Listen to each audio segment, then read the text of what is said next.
everyone and welcome to today's video. Just going to be showing you a few of the books that I have which might be of help to you guys. Some of them are just simple reference books and other ones are more designed for development. But seeing these books, it might help inspire you to have a little look and see if it can help you progress your own art journeys. So first off, it's a biggie. First off, it is a damaged book. I don't always buy brand new books. After all, we all got to be cost effective. In this case, I actually managed to get it for a bargain price. Yes, it's damaged, but the internal part of the book isn't. But anyway, the book is the Dog Encyclopedia, and it's a DK book, so we know we're getting good quality. I'm just going to move it this way so I can open it. And it's basically a photo reference on dog breeds. So if I get a customer wanting a particular drawing of their dog and the photo isn't very good, I can at least look at the dog, find out what it is, what class it is, what weight it is, and get an idea of the proper shape and anatomy. If there's anything that I need to note about the character that I can pull out, that's always quite handy.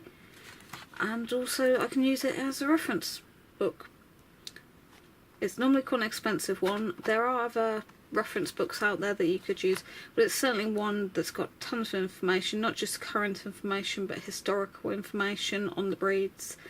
It gives you a size chart, your weights, your lifespan, and a bit about the character of the dog, which, like I say, can be really, really handy. And some of these pictures are just so cute. Come on, is that not just cute? Pugalicious. So that's the first book.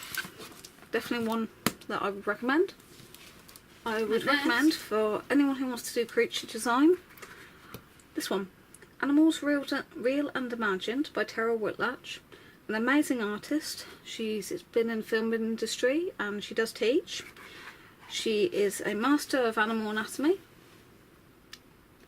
but also of creature creation.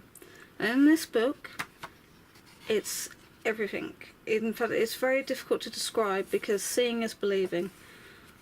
Her work is absolutely stunning, from realism through to the imaginary, as mentioned before.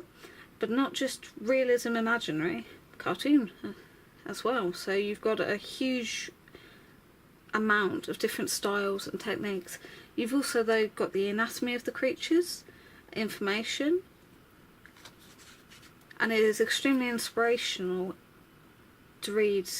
It's just, like I say, it's very difficult to describe because seeing is believing, but an absolutely wonderful book, one that I would definitely recommend. And it's actually part of a series. So that, you could say, is the first one. And then next,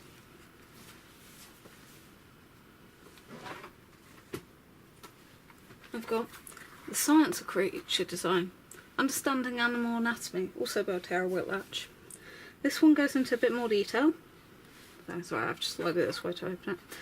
So you're not only getting the skeletals, the muscular, and the overall design, you're getting the information all written down of the muscle names, bone names, details of the adult animal and the baby, information about the species, and then that can be taken further and broken down and made into different creatures.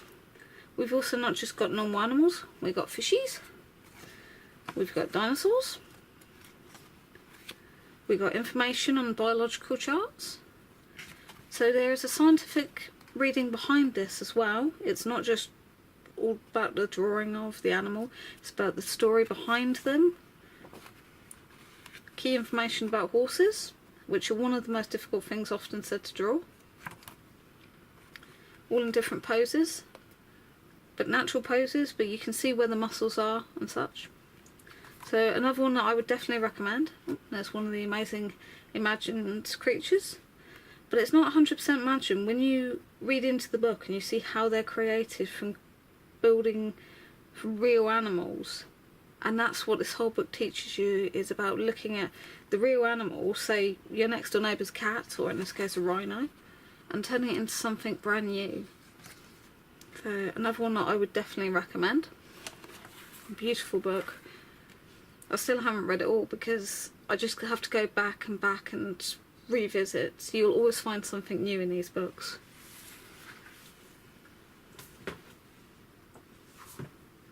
And next we have a book on principles of creature design.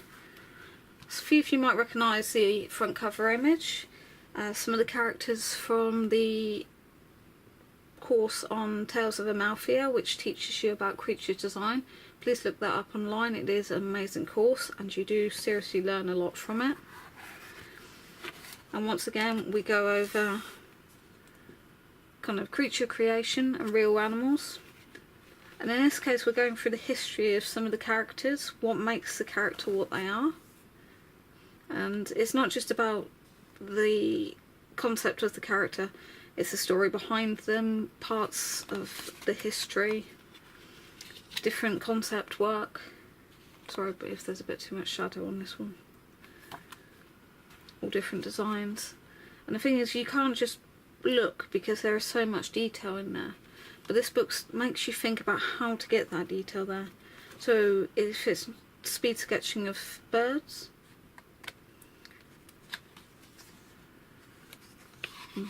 different creations, how they're built up, and some of the concept work from one of the books that her work is featured in.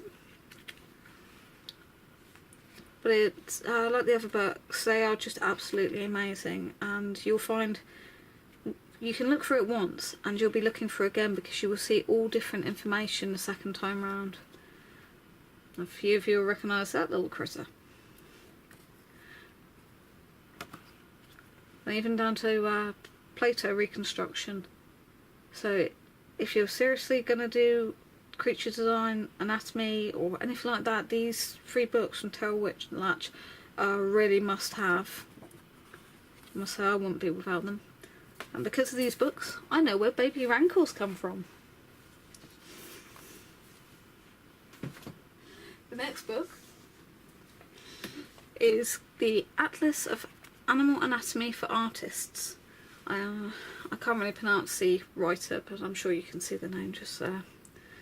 And this is based off of plates, so the illustrations are quite different. And once again you have all the lists of the muscles and the attachments, ligaments, that sort of thing.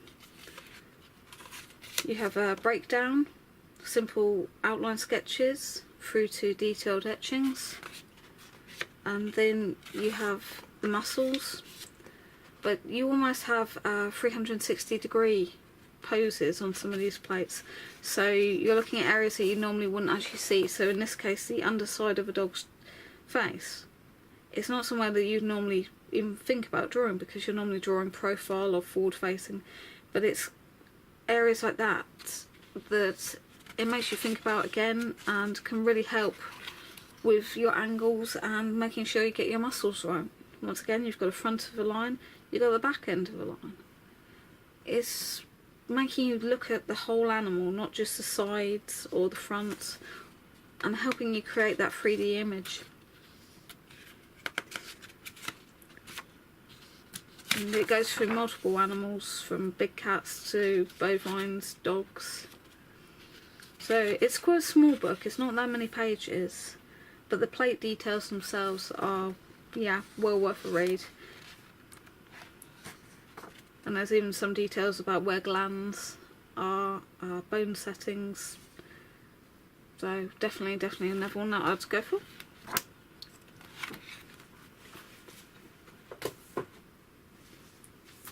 Next one's a bit of a funny one.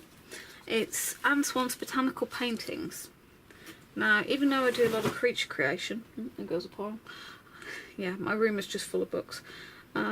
This book is really good for me because when you draw a creature you want to know what it's standing in. Is it stood next to some plants or anything like that? And because this is colour pencil, which is a medium I work with, this is quite a handy book for me.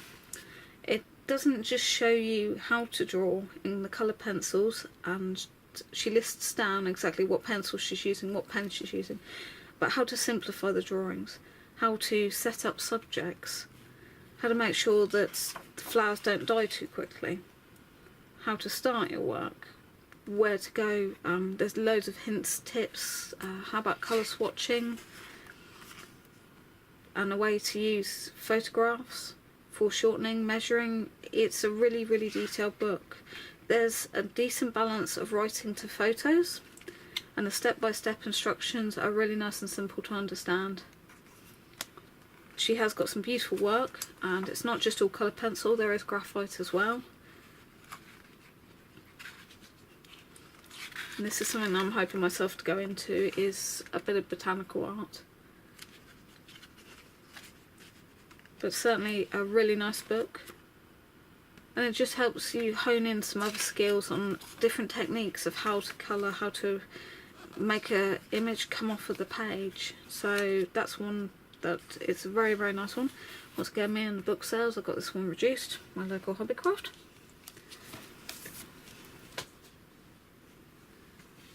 Next one's a biggie. Heave.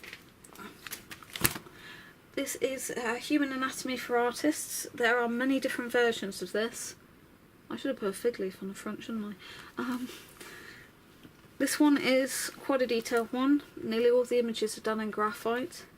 There, once again, is all of the information on the joints and the descriptions, but it also gives you an idea of how to break down each element and the way that they work, so ball joints and hinge joints and things like that. So it gives you an idea of what you're trying to draw, and once you've got those basic shapes, it makes it much easier to understand. And also things like muscle types and the general shapes of them. So it's less, when you've read this and you look at a diagram or an animal and you're thinking, how does that muscle work? You can turn it into basic shapes like triangles and curves. It makes it so much easier. There's detailed drawings and exploded drawings, as in each part, and you've got the names again, both Latin and English. Then you've got full figure drawings in here as well, and towards the back you've got poses. So it gives you an idea of the muscles stretching and shortening and the functions of them. And then if you're doing an art course where you are using live models, this is something that you can put into practice. And even through down to the face, proportions, a really, really good book. This one's an older version of it. Like I say, there are all different versions, so it's one to keep an eye out and save up for. I think I paid roughly about £30 for this one, so it is a pretty big book. Next is another biggie. This one is another DK book, and this is Animal, the Definitive Visual Guide to the World's Wildlife. There are many different books on world wildlife, and in truth none of them are complete. New species are found every day, and this one has got a pretty good idea, and it's mostly photos. You do get illustrated ones. It's beautifully covered. Like all DK, it is a very good reference. Each category is broken down, so it's not too arduous to find what you're looking for in here. And it does explain, the book explains how to use it, which is always handy. It gives you Q&As on what are animals through to the classifications, so that's pretty handy to know. Gives you an idea of the history and background of how animals are named and why they're classified. A very small piece on anatomy, but still very interesting and detailed. You've got behaviours, you've got the conservation and why it's important, and then you've got habitats.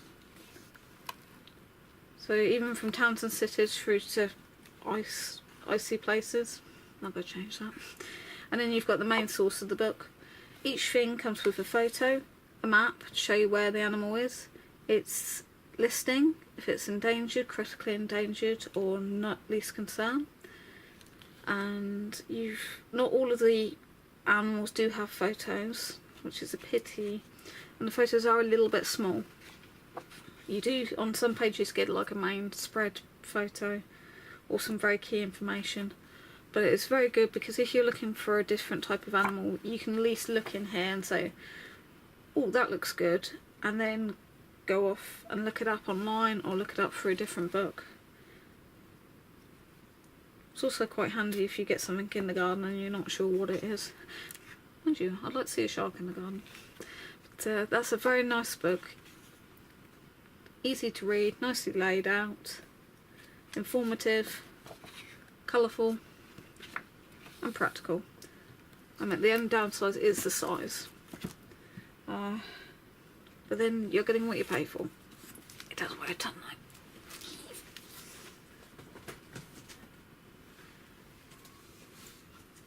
Blues and twos. Right, next one is an Animal Anatomy for Artists, The Elements of Form by Elliot Goldfinger. Any Bond fans out there? This one is black and white again. And once again goes over your skeletal muscles. But it has more animals in it than the previous one that I showed with the plates.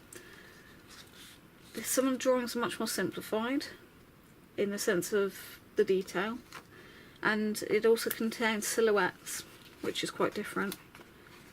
So once again you've got how the muscles work, and like I say, you've got pages of silhouettes, because it's important to know a silhouette of an animal, because every animal is different. So in this case you've got the difference of the thoroughbred to the Mongolian wild horse. By seeing it as a silhouette, it's actually much clearer. And then you can almost imagine how the skeleton would go. A lot of artists do say about using silhouettes to design your characters with. Start with a silhouette and then work into the muscles. So we've got cows, I believe there's seals, there's giraffes, there's rhinos, deer, cats, humans, primates, little fuzzy bunny things. When you see a rabbit like that, when you're used to seeing it like that, it's quite a difference. And that's where, as I say, the silhouette can come in handy. So that's another one that I really do enjoy. I use that one quite a lot.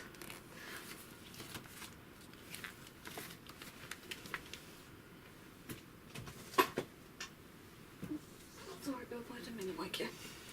And this one, it's quite a fun book. It's Historical Encyclopedia of Costumes by Albert Ranchins. Sorry if I've mispronounced that. It basically goes into detail of clothing.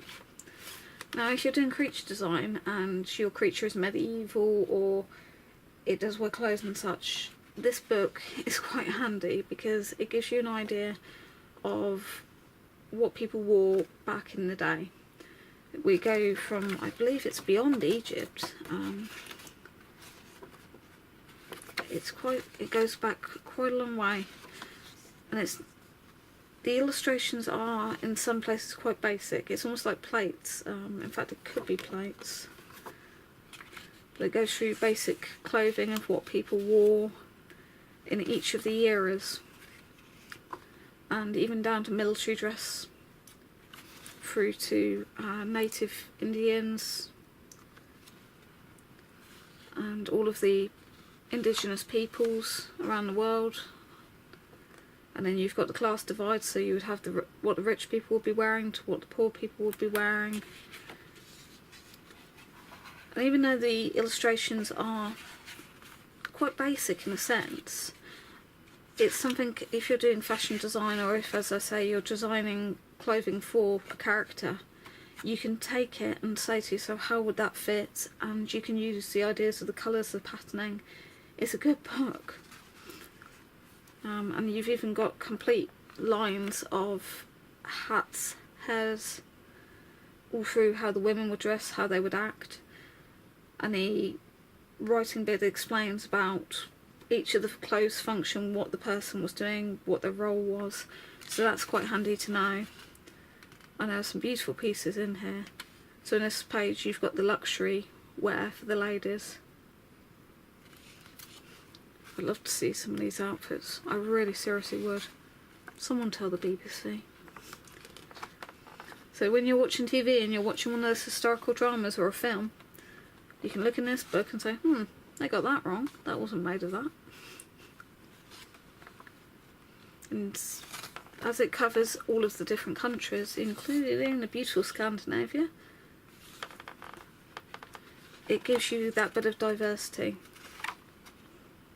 This book that I managed to get my hands on, I bought this one at a charity shop, so I did not pay the full price, which was £30 originally. I can tell you it was printed in 1988.